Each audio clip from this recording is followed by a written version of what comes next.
Hey everyone, in this video I'll show you how to see your recently watched videos on YouTube. Let's get started.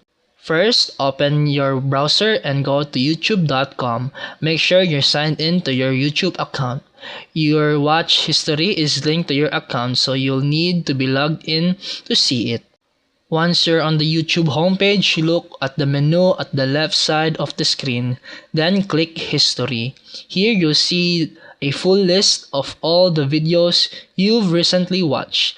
You can scroll down to view older videos, use the search bar at the top to find something specific.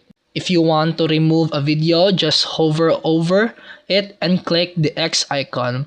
You can also click Clear All Watch History to erase everything, or Pause Watch History if you don't want YouTube to keep track of what you watch next. And that's it for today's video. If you found this helpful, please like and subscribe for more videos. See you in the next one.